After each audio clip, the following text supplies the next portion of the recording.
The next up for 2024 are these little teddy bears. I really am loving this butterscotch, and I'm using a lot of it this year, but I also did one in dark brown.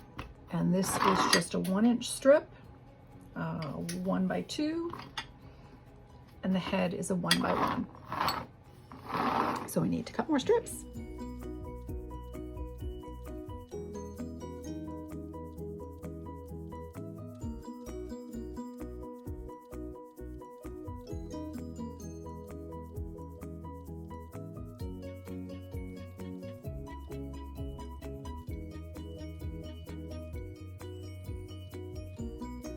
So I've modified them a little bit, made them a little bit narrower, a little bit shorter.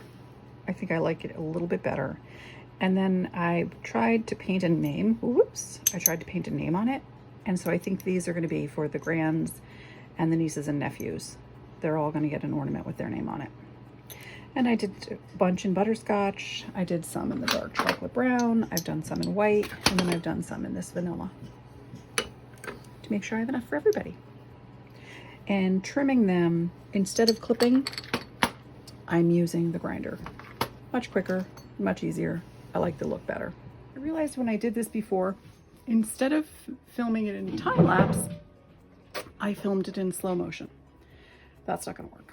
So when you're making these, you can either use the nippers and just nip, nip, nip, nip, nip. And you'll see that's a little bit rough, the edge, but when it fuses, the glass is all gonna pull in and it's gonna look fine. But what I did this year, because I have a lapidary grinder, is I used the lapidary grinder. I'm gonna demonstrate it in time lapse, not slow motion, using the pieces to make a snowman, because I've already done 8 of the bears. So sorry for the switch out. I wanna show you how to do it, but I don't want any more of those bears. A lapidary grinder is a little bit different from a glass grinder. This is not the grinding edge. This entire thing is. You have to use a little bit of a light touch because it is made for stone, so it can take a huge amount of glass off really quickly if you're not careful. So you're gonna fill this cup with water. So the blade is, the sanding blade or surface is lubricated. Take a piece of glass, you're gonna touch, knowing that it's gonna be pushing it out of your hands. You're gonna get a firm grip, touch and roll and lift. Touch, roll, lift. And that will gradually grind down your points.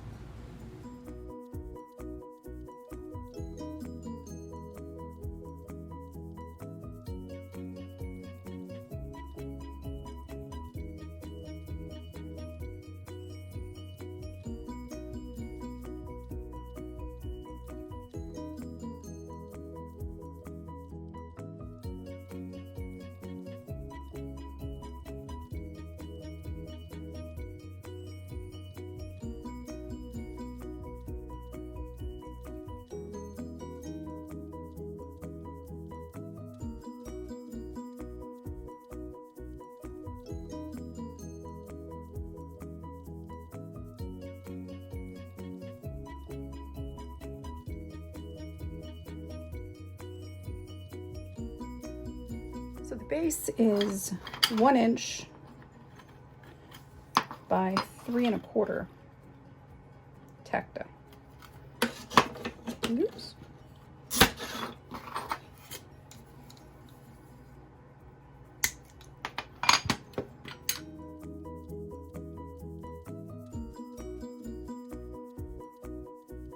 So before assembly, everything needs to be cleaned. I use rubbing alcohol. Whoops! I use rubbing alcohol. That way I get fingerprints off and any residue of glue or whatever could possibly be on there. And it needs to be all the pieces of the bear and all the tacta backings. This one has got that white. I purchased it and it's got little black streaks in it. I don't know if it's a flaw in the glass. I tried to clean it off, it didn't come off. So we're gonna see. It may look like fur, I hope.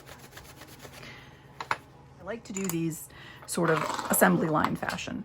Get all the bodies done at one time, get all the bases done, and then I will go back and put all the faces on, the scarves on.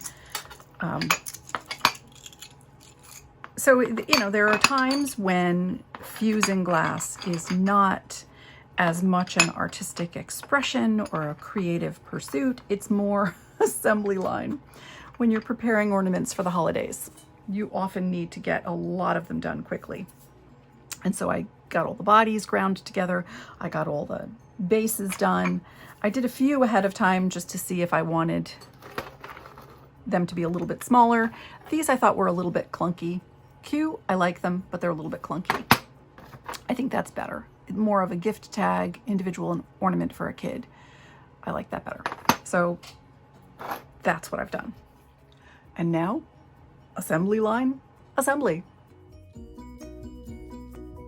Before I can put the heads on, I have to put the hooks on. And at this time, instead of using the nichrome wire, I'm going to use these preformed nichrome hooks. But they all have to have a bend put in, because if you fuse it this way and then pull too hard, it'll just slide right out of the glass.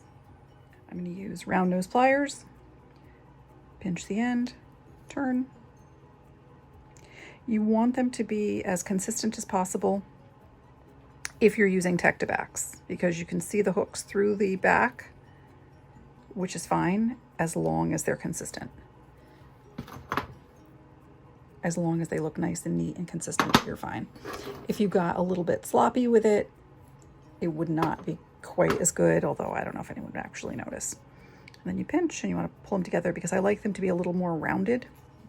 You just have to make sure that your needle nose pliers don't have teeth. If they have teeth, you're going to notice it.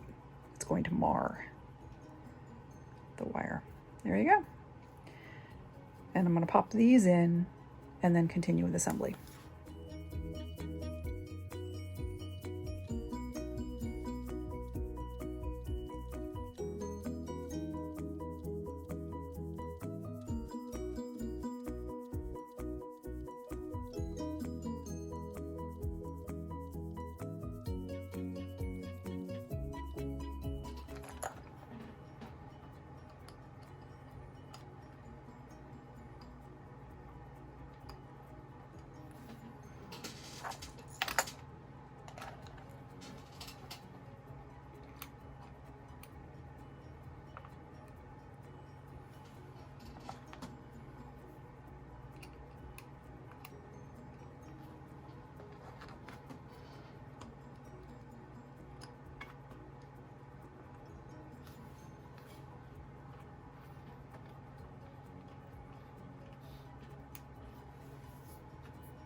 As these are drying, I'm going to leave those alone, but the ones that I did last night, I'm going to write the kids' names on them.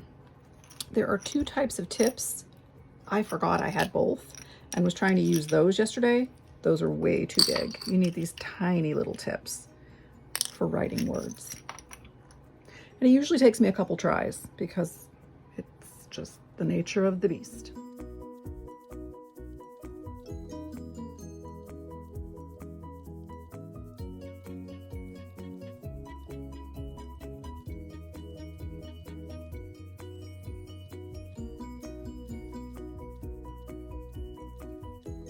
Eyes, I have either frit balls that look like eyes with little pupils, or just black dots.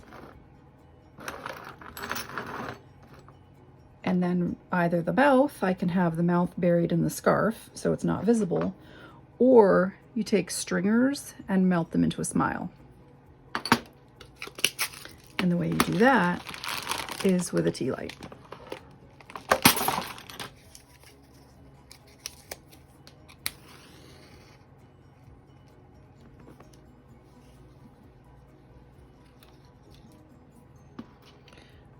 And you gently run it back and forth over the heat. This might be a little too thick, but I'll show you how to do it with this one. You're just going to run it over and back and forth, because you don't want to snap it.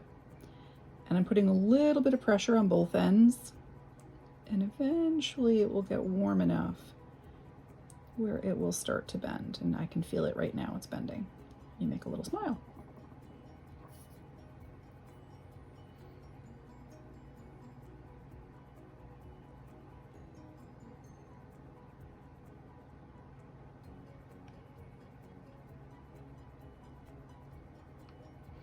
And when you're cutting, you just have to be careful that you don't snap it while you're cutting them.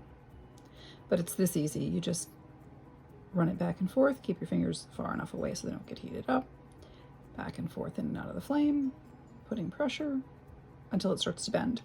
You don't want to pull, because if you pull, you'll stretch it, and I don't want it stretched.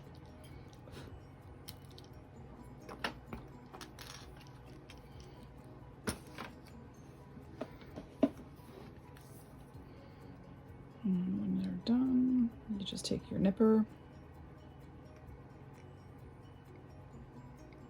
Oops, my nipper is, maybe this is a thin one. I might have to use this instead, so I'll have to be much more careful. There we go.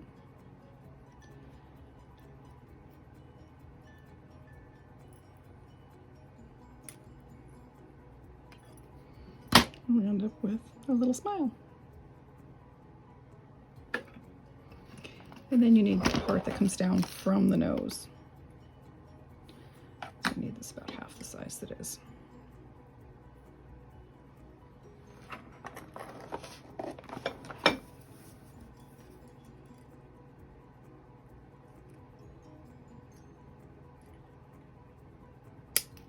And these are a little tricky to work with, these little tiny stringers. So sometimes I just skip it.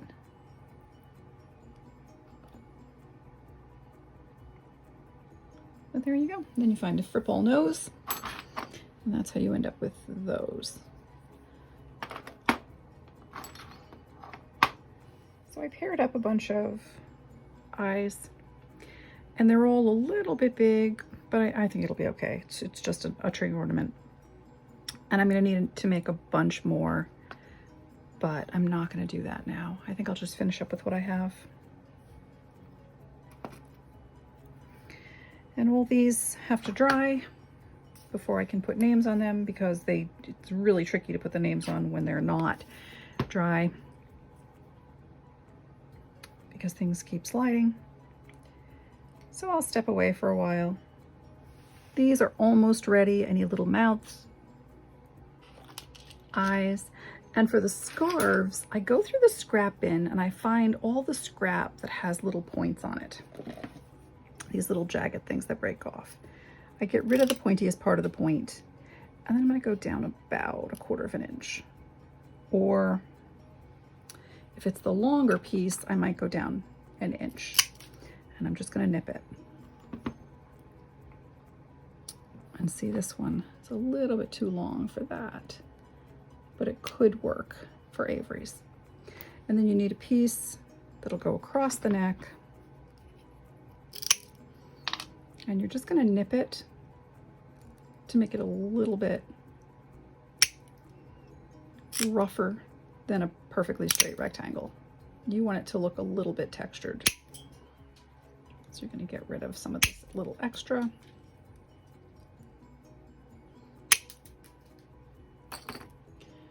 And you're gonna glue that. Well, you're gonna get it the right size, and then you're gonna glue that across the neck. And you can see it's still a little bit too long, so I'm gonna take those edges off. And I just want it to cover the neck part.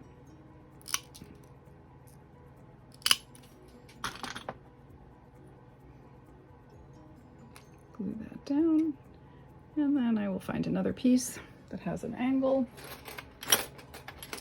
And I have a bunch. Anytime I have little jagged pieces left over, I always just throw them in the bin.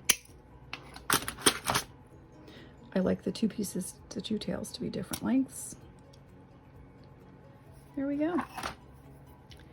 And I think Ave might get little black football eyes, because that's what I put on Nina's, and I want them to be the same. Oops.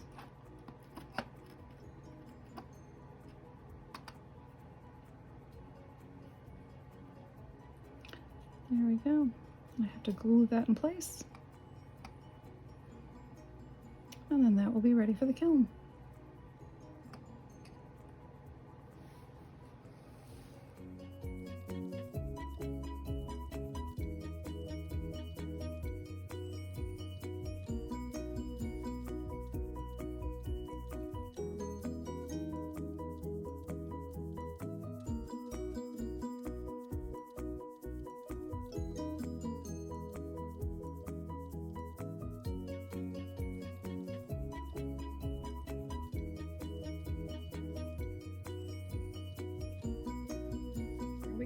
those 3 are ready to go in the kiln, and then tomorrow I'll do the additional 6 after they've dried. I have just a few more to go into the kiln. And I found with this paint, because I have old glass line paint, the texture makes a huge difference, or the consistency. Gemma's name is longer, so I had to have the paint thin enough. And it took a couple tries. The bear ornaments are perfect. I love them. These are all out of the kiln and clean. The one with aventurine green is my favorite. Look at that reaction. Where the green touched the butterscotch, it outlined it in black. Did not know it would do that.